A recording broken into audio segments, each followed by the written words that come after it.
wuxuu yidhi gaariga islaan maalintii lagu gurroynayey godka lagugu beegiyo markaad gebi ka laalaaday garbaduubka maantaad ahayd goofka lagu tuuray guduud iyo caddaan iyo madow goodid iyo aydin anigiiyo gabdhuhuba u sinayn guritinkoodii bal garwaaqso xariggaad gashaan anigu kaa gooyey adoo meel ku guuro ah xuseen kuugu godolyaaba qaalmaha galool iyo idiin goraf ku maashaaba gaafada la kala qaata iyo guur ku bixisaaba gashi keentayaayo adoo gooma rarataaba gucumaalo naaxay iyo abaar goolka qalataaba haddaan guluf la tegin kaygu waa gumaro kuu taale geedsara kuwaabkaa taqaan waa ku soo gabiye dhammaadka tixda wuxuu Samatar haddana cismaan ku tusaalaynayaa lama huraan inuu walaal yahay muddada xididku u jajaban yahayna ay tahay maalmo kooban iyo intaad isku cusub tihiin amaba aad ladan tahay maantii ruux lagu sababana waa isaga Samatara ruuxa aarkiisa loo doonan oo loo dili ama loo dhici sodog iyo seedi toonihi inay dhiig iyo qaanka bixiyaanna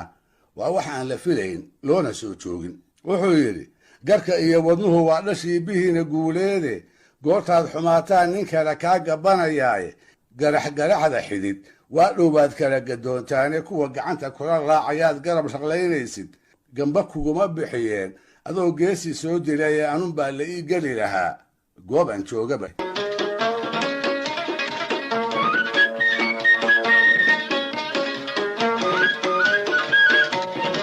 gabaygaas uu walaalkii u tiriyey cismaan waa ka jawaabay kama uu murmin in walaal lama huraan yahay in xoolihiisu ay kuwiisa oo kale yihiinna dood kama uu keenin dhanka kalese wuxuu qiray baarqabkii uu ka soo doonan jiray inuu u diiday taasoo uu filaayey sababtii uu u yeelay inuu Samatar u warhayo oo maxay sababtaasna ahayd hal foos la odhan jiray oo cismaan lahaa ayaa beri geelal qalaad raacday markaas buu Samatar weydiistay in hasha lala doono oo isagaa wiilal waaweyn lahaaye uu qaarkood ku daro taasna odagii wuu iska soo taagay isaga oo ogaa in cismaan uu tuludda meel walba ugu dhici doono sidaa darteedna ay suuragal tahay isaga iyo wiilkii raacaba in lagu makalo geyiga ay hashu u baxsatay oo qolyaha dega iyo iyagu ay col ahaayeen markaas buu cismaan yidhi weligay gawaamaha ma shubo gabay faduuleede marse haddii gamuun laygu rido gaabsi ma aqaane gaashaandhigiyo raadsigaan guul ku leeyahay markii laga gabaanaday duqii geela riminayey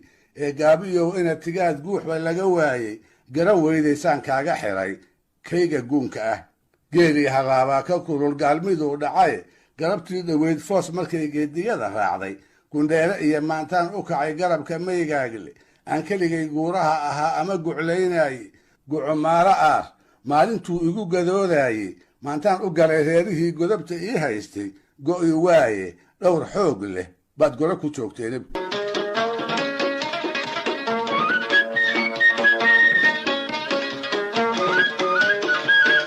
dhinaca waxtarka xididkana wuxuu cismaan garaysan la'yahay dooda Samatar oo laba wajiiranimo ugu muuqatay dharaar walba hadduu isaguba xididkiis wax siinayo in isna uu tabtiisa yeelo sidee buu ugu dhaliili karaa markaas buu Samatar xusuusinayaa shalaydan qoyan awrkii gurgur ee uu ka soo ergistay awrkii labada geedi oo keliya markuu ku guuray uu Samatar ka soo ceshaday dabadeedna isaga oo weli u baahan seedigiis gacanta ka geliyey sidaa awgeed wuxuu cismaan garan la'yahay tabantaabada joogtada ah ee xididkiis waxaa Samatar u baneeyey isagana ka xaaraanshay sidiioo haweenayda isaga u dhaxdaa ay tiisa ka sarrayso markaas buu yidhi ninkiisa xidid gargaaraa hadduu geeda sara waabtay adba yaradka waad sii gurtaa gu'iyo jiiraare markaan anigu gaadiid la'aan guuri kari waayey ee aan mid xaaskayga gura ganac ku doonayey gurigan degnaba muuse sacad goray ma siiseene garka u qabatay kii ii raraa labada goosh qaadee maxaad kayga uga guulaysaa gacaliyow yuusuf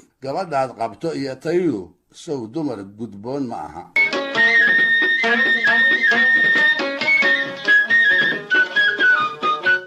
waxay ahaayeen xaajada markaa dhex taalla niman ay u fududaydoo dhowr jeer maansada kaga wada hadlay mar ay isu garaabaan iyo mar uu maankooda mudacyo caaradood noqdaba waxay ahaayeen niman aan gabayga isugu jexin